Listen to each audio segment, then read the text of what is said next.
ሰላም ጤና ይስጥልኝ የዚህ ቻናል ቤተሰቦች። በባለፈው ቪዲዮአችን ላይ ትክክለኛውን የትዳር አጋር ስናገኝ የምናያቸውን ምልክቶች ተመልክተን በጣም አስደናቂ የሆነ ቆይታ ነበር።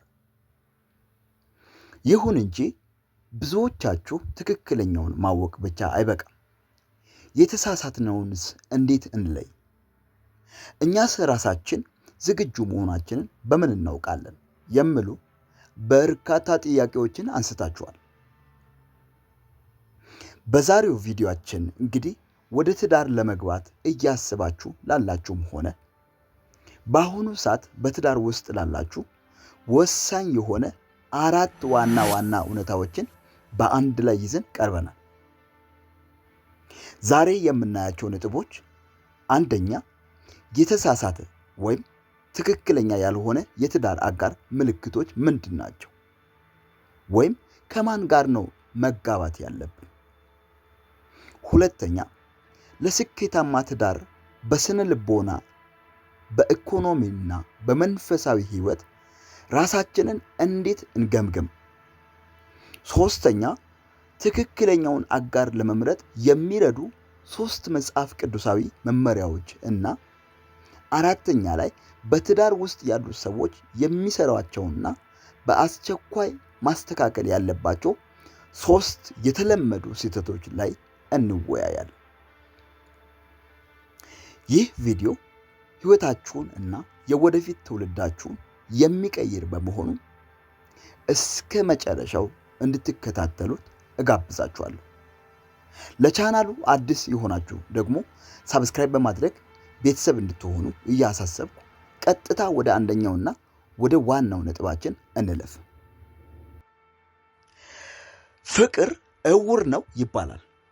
ግን አንዳንድ ጊዜ እውርነቱ የሚያበቃው ትዳር ውስጥ ገብተን የፍቺ ወረቀት ላይ ስንፈርም ነው።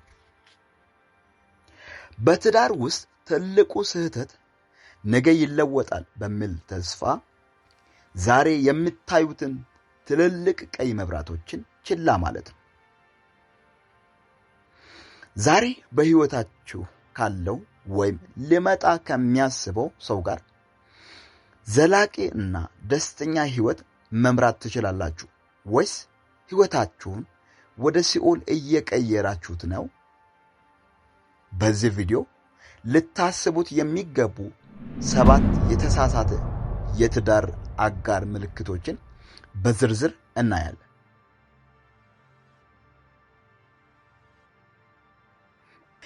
ምልክት 1 የለውጥ ፍላጎት ማጣት ወይም ከኔ በላይ ለአሳር ባዮች። ማንም ሰው ፍጹም ሆኖ አይወለድም።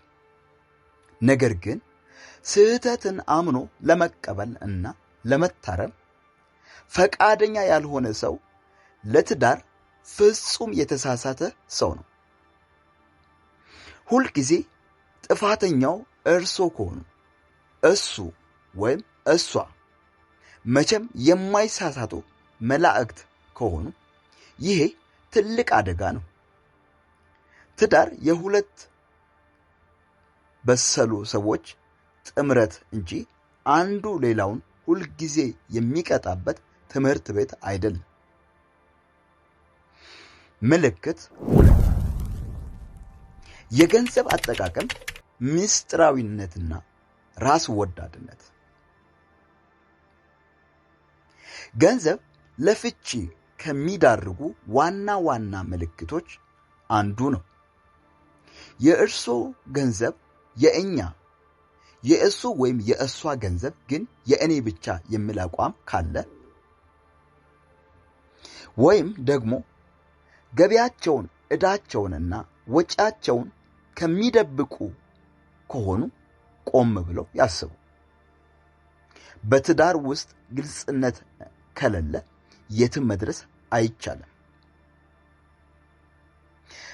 ምልክት 3 የእርሶ ስኬት የሚያስደነግጠው ሰው።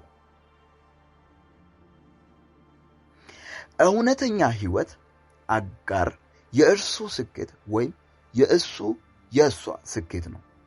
ነገር ግን ደረጃዎች ሲያድግ፣ ወደ ተሻለ ቦታ ሲቀየሩ ወይም ስራ ሲቀይሩ የማይደሰት የሚቀና ወይም እርሶን ለማሳነስ የሚሞክር አጋር ካለዎት ይሄ ሰው አብሮት ሊዘልቅ አይችልም።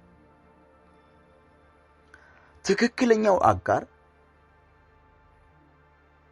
ክንፍ የሚሆኑት እንጂ ወደ ታች የሚጎትቱት መልህቅ አይደለም። ምልክት 4 አለመግባባቶችን በዝምታ መቅጣት። ጸብ በትዳር ውስጥ ይኖራል። ነገር ግን ችግሮችን በውይይት ከመፍታት ይልቅ ለቀናት ወይም ለሳምንታት ዝም በማለት እርሶን ለመቅጣት እና የበላይነትን ለማግኘት የሚሞክሩ ከሆነ ይሄ ስነ ልቦናዊ ጥቃት ነው። ይሄ ሰውዬ ነገ በትዳር ውስጥ ትልቅ ችግር ቢመጣ አብሮት አይቆምም ማለት ነው። ምልክት 5 ከቤተሰቡና ከጓደኛው መነጠል። ይህ በጣም ስውር ምልክት ነው። እኔና አንቺ ወይም አንተ ብቻ ከኖርን ይበቃናል በሚል ስም ከሚወዷቸው ጓደኞቻችሁ፣ ከቤተሰቦቻችሁ አልፎ ተርፎም ከስራ ባልደረቦቻችሁ እንዲርቁ የሚገፋፋዎት ከሆነ ተጠንቀቁ።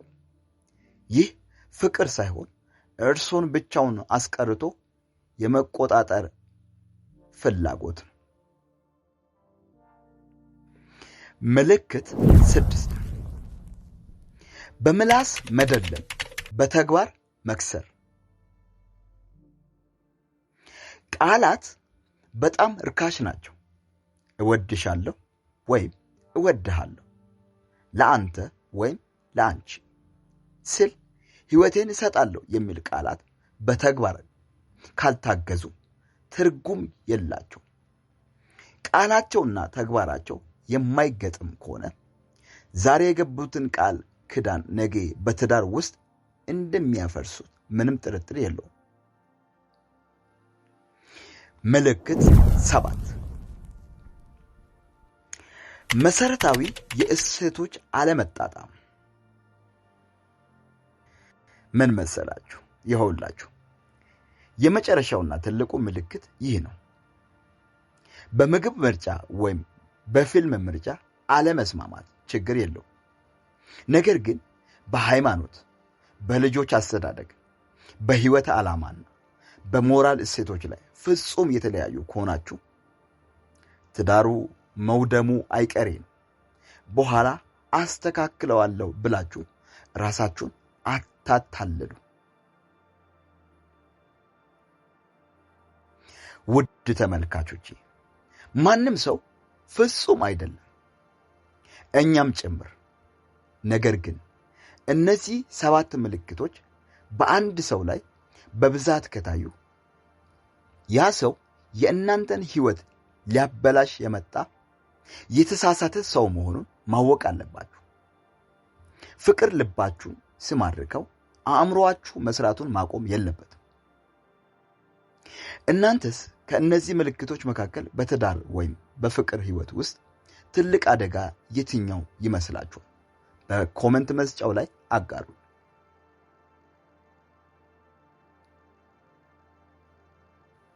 ለትዳር ዝግጁ መሆናችንን የምናውቅባቸው ምልክቶች። ሰርግና ትዳር ፍጹም የተለያዩ ነገሮች መሆናቸውን ያውቃሉ? ሰርግ የአንድ ቀን ደስታ ነው። ትዳር ግን የህይወት ዘመን ጉዞ ነው። ብዙ ሰዎች እድሜ ደርሷል ወይም ጓደኞቼ ሁሉ አገቡ በሚል ስሜት ብቻ ወደ ትዳር ይገባሉ። ግን ከጥቂት ወራት በኋላ የቸኮልኩት ለምንድን ነው ብለው ይቆጫሉ። ለመሆኑ እርሶ ለትዳር ዝግጁ ኖት ወይስ ገና ኖት? ዛሬ በስሜት ሳይሆን በእውነት ለትዳር ብቁ መሆናችንን የምናውቅባቸው 6 ወሳኝ ምልክቶችን እንመለከታለን። በተለይም ቁጥር 4 እና 5 ላይ ያሉት ምልክቶች በትዳር ውስጥ ስኬታማ ለመሆን ወሳኝ ናቸው። ምልክት 1 ሌላ ሰውን ለማዳን ወይም ለመቀየር አለማሰብ። አንዳንዶቹ ሲያገቡ ይስተካከላል ወይም እኔ እቀይረዋለሁ ወይም እቀይራታለሁ በሚል አስተሳሰብ ወደ ትዳር ይገባሉ።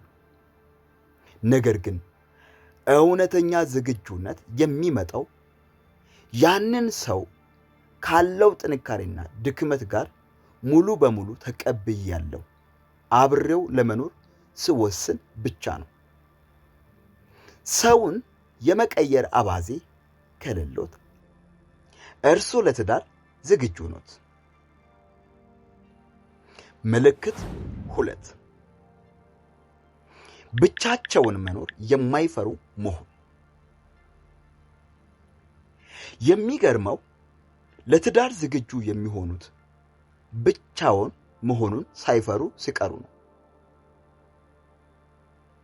የብቸኝነት ስሜትን ለመሸሽ ወይም እኔን የሚያስደስተኝ ሰው ፍለጋ በሚል ስሜት ወደ ትዳር ከገቡ ትዳር ሸክም ይሆንበታል። መጀመሪያ እርሶን ማስደሰት ሲችሉ ነው ሌላውን ሰው ደስተኛ ማድረግ የሚችሉት። ምልክት 3 አለመግባባቶችን በብስለት መያዝ መቻል። ጸብ ሲነሳ እኔ ልክ ነኝ ብሎ ድርቅ ማለት፣ ጮክ ብሎ መጮህ ወይም ዕቃ መስበር ካልተውት ገና አልተዘጋጁ። ለትዳር ዝግጁ የሆነው ሰው እኔ ከማሸነፍ ትዳራችን ያሸንፍ የሚል አስተሳሰብ አለው። ችግሮችን በቁጣ ሳይሆን በውይይትና በይቅርታ ለመፍታት ፈቃደኛ ነዎት? ምልክት 4 የገንዘብና የኃላፊነት ስሜት ማደግ። ትዳር በፍቅር ብቻ አይመራም። ወጪዎች አሉት። የቤት ኪራይ፣ የልጆች ትምህርት ቤት፣ የሕክምና እና የዕለት ተዕለት ወጪዎች አብረው ይመጣሉ።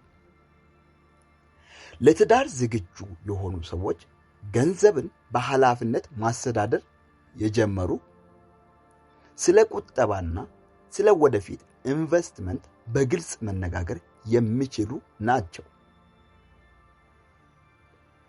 ምልክት 5 የግል ነፃነትን እና የሌላውን ሰው ክልል ማክበር። ማግባት ማለት የራስህን ህይወት ሙሉ በሙሉ ማጣት ማለት አይደለም።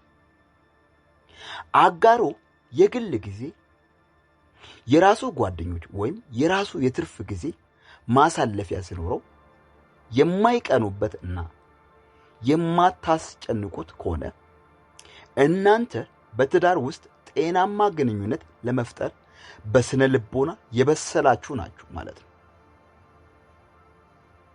ምልክት 6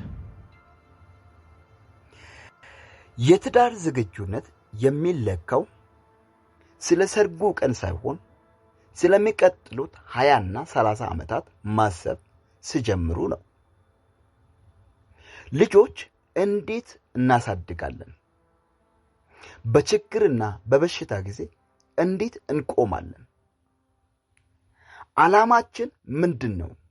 የሚሉትን ጥያቄዎች በልበ ሙሉነት ለመጋፈጥ ዝግጁ ከሆኑ እንኳን ደስ አሎት፣ እርሶ ለትዳር ደርሰዋል። ትዳር ቆንጆ ነው፣ ነገር ግን ዝግጁ ለሆኑት ብቻ። ዛሬ ካየናቸው 6 ምልክቶች መካከል በእናንተ ሕይወት ውስጥ ሙሉ በሙሉ እርግጠኛ የሆናችሁበት የትኛው ነው? ገና መለማመድ የሚጠበቅባችሁስ የትኛው ነው? በኮሜንት መስጫው ላይ አጋሩ። ወደሚቀጥለው ከማለፋችን በፊት ይህንን ቪዲዮ በድጋሚ ላይክ አድርጉ። ለዚህ ቻናል አዲስ ከሆናችሁ ሰብስክራይብ አድርጉ። ይህ ቪዲዮ ጠቃሚ ሆኖ ካገኛችሁ ለጓደኞቻችሁ ሼር በማድረግ አጋሯቸው።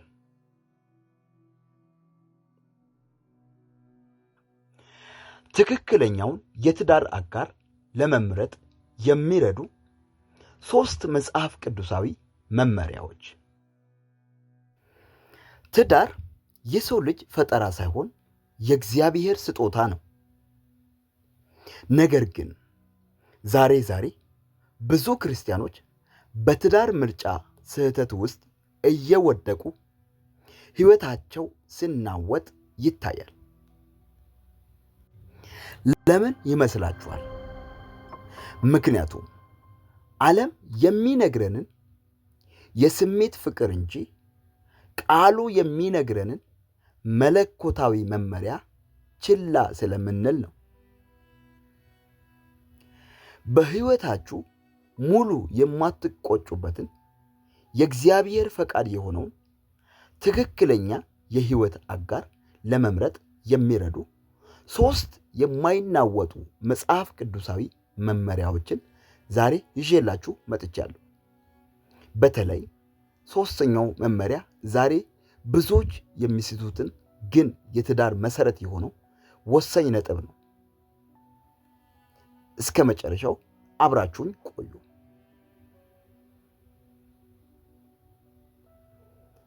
መመሪያ 1 በአንድ ቀንበር አለመጠመድ ወይም መንፈሳዊ አንድነት።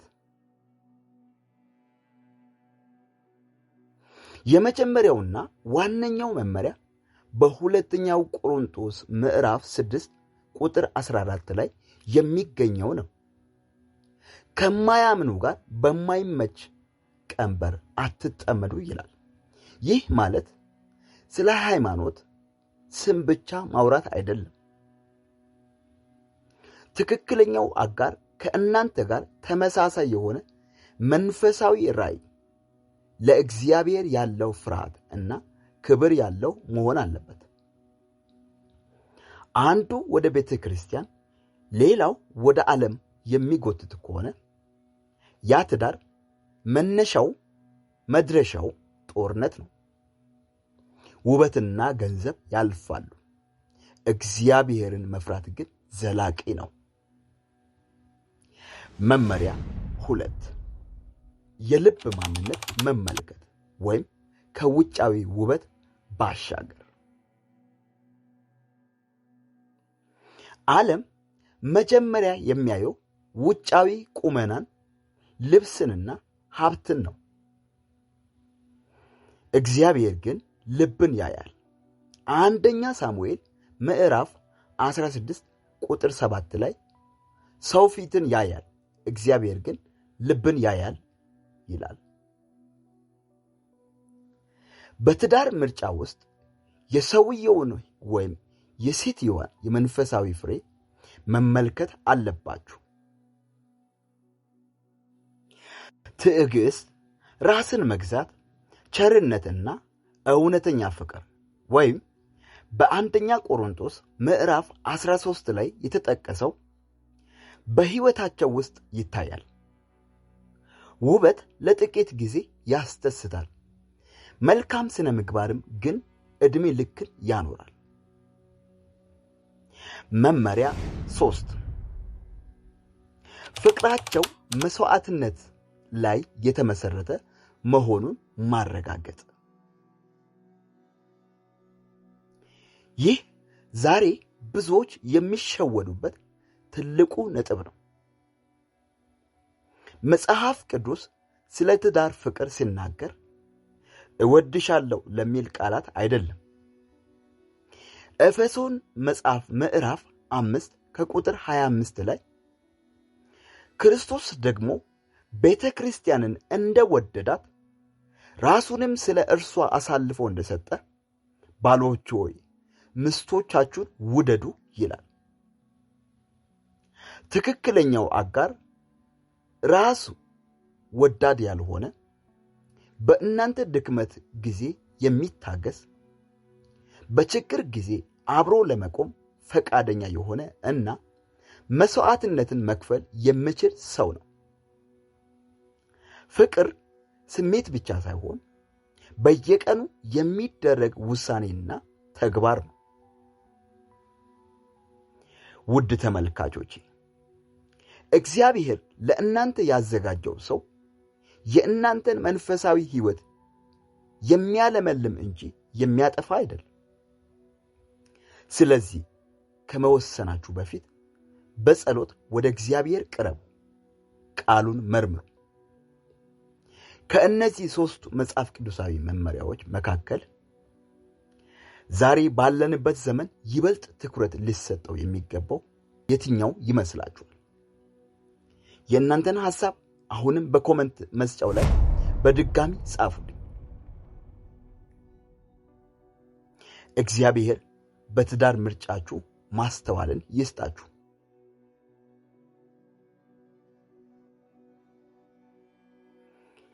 በትዳር ውስጥ ማስተካከል ያለባቸው 3 የተለመዱ ስህተቶች።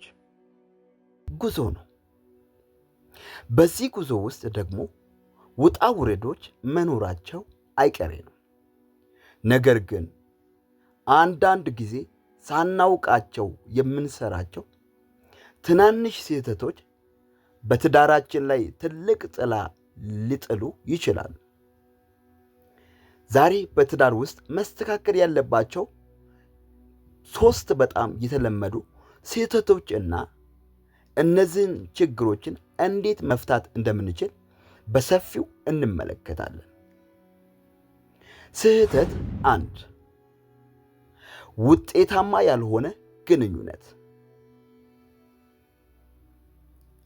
የመጀመሪያና ዋነኛ ስህተት ውጤታማ ያልሆነ ግንኙነት ነው። ብዙ ሰዎች ግንኙነት ሲባል ማውራት ብቻ ይመስላቸዋል። ነገር ግን በትዳር ውስጥ ግንኙነት ማለት መግባባት፣ መደማመጥ እና መረዳዳት ማለት ነው። በትዳር ውስጥ ውጤታማ ያልሆነ ግንኙነት የሚከሰተው ባልና ሚስት ስሜታቸውን፣ ፍላጎታቸውን እና ስጋቶቻቸውን በግልጽ መግለጽ ሲሳናቸው ነው። ብዙ ጊዜ አንዱ ወገን ሲናገር ሌላኛው በትክክል ከማዳመጥ ይልቅ ለመልስ ብቻ ይዘጋጃል። ይህም ወደ አለመግባባት ያመራል። በተጨማሪ አዎንታዊ ካልሆነ ትችት እና የጥቃት ንግግር መጠቀም እንዲሁም ችግሮችን ከመፍታት ይልቅ ዝምታን ወይም ሳይለንት ትሪትመንት እንደ ቅጣት መጠቀም ግንኙነትን ያሻክረዋል። ውጤታማ ግንኙነትን ለመገንባት የሚከተሉት ስልቶችን መጠቀም ይቻላል። ስልት፣ ንቁ አድማጭ መሆን። የትዳር ጓደኛ ሲናገር ሙሉ ትኩረትን በመስጠት እና ስሜትን ለመረዳት በመሞከር ማዳመጥ። ስልት፣ እኔ የሚሉ ቃላት። አንተ እንዲህ አድርግ ከማለት ይልቅ እኔ እንዲህ ተሰማኝ በማለት ስሜትን መግለጽ ይቻላል። ስልት፣ ለግጭት አፈታት ጊዜ መስጠት። በንዴት ጊዜ ከመነጋገር ይልቅ ሁለታችሁም ስትረጋጉ በሰላም ተቀምጦ መወያየት። ስልት፣ አዎንታዊ ንግግር። በትዳር ውስጥ አድናቆትን፣ ምስጋናን እና አበረታች ቃላትን ዘወትር መጠቀም። ስህተት 2 እርስ በርስ እንደ ቀላል መውሰድ። ሁለተኛው ስህተት ደግሞ እርስ በርስ ወይም አንዱ ሌላኛው እንደ ቀላል መውሰድ ወይም መስማት። ትዳር ውስጥ ከቆዩ በኋላ ብዙ ጊዜ የትዳር አጋር ጓደኞቻችሁ ሁልጊዜ እዚያው እንደሚኖር ስለምናስብ ለእሱ ወይም ለእሷ የምንሰጠው ዋጋ እየቀነሰ ሊመጣ ይችላል። ባልና ሚስት ለረጅም ጊዜ አብረው ሲቆዩ እርስ በርስ እንደ ቀላል የመውሰድ ዝንባሌ ሊያሳዩ ይችላሉ። ይህ የሚከሰተው ለትዳር ጓደኛ የሚደረጉ ትናንሽ ነገሮችን ማድነቅ ሲቆምና ለራስ ለልጆች ወይም ለሌሎች ማህበራዊ ጉዳዮች ቅድሚያ በመስጠት የትዳር ጓደኛን መዘንጋት ሲጀምር ነው። አካላዊና ስሜታዊ ቅርርብ መቀነስ እንዲሁም ትዳር ያለምንም ጥረት በራሱ ጊዜ እንደሚቀጥል ማሰብ ግንኙነቱ እንዲቀዘቅዝ ያደርገዋል። ይህንን ስህተት ለማረም የሚከተሉትን ተግባር ማከናወን ጠቃሚ ነው። ተግባር ምስጋናን መለማመድ። በየቀኑ ቢያንስ አንድ ነገር አድንቁ ወይም አመሰግናለሁ የሚሉ ቃላትን ተጠቀሙ።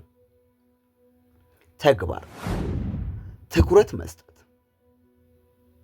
የትዳር ጓደኛ ሲናገር አዳምጡት፣ ስሜቱን ተረዱት እና ፍላጎትን ለማሟላት ሞክሩት።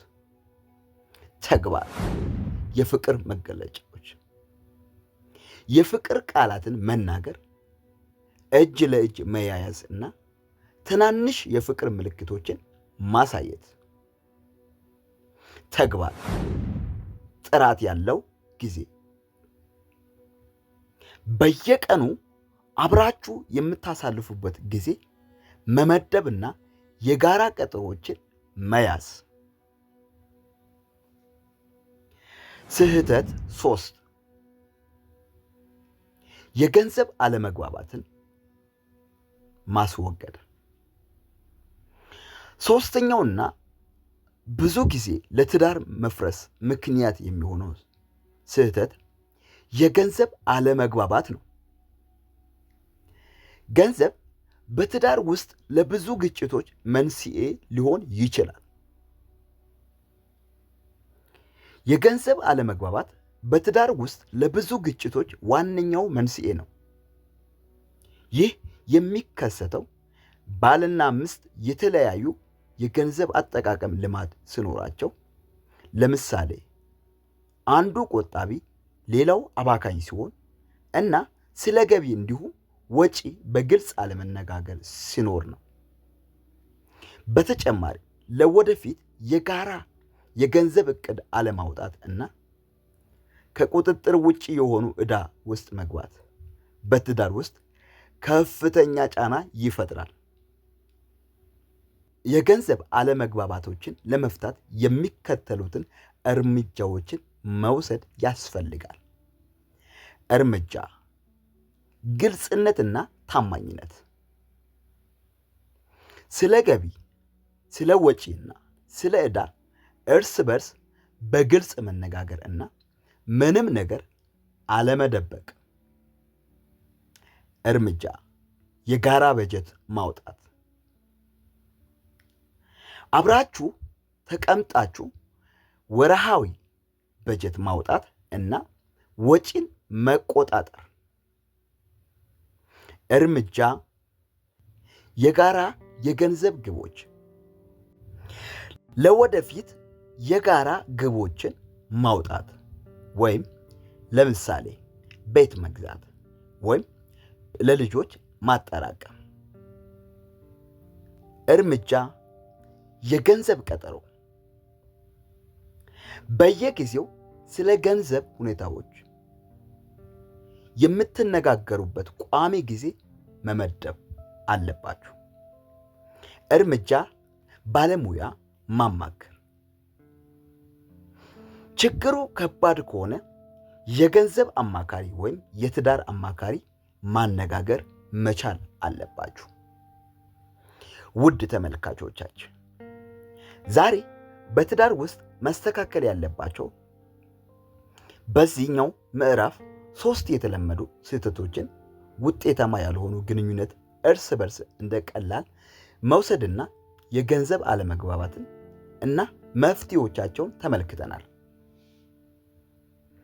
ትዳር ስራ ይጠይቃል እና እነዚህን ስህተቶችን በመለየት እና በማስተካከል ጠንካራና ደስተኛ ትዳር መገንባት ይቻላል።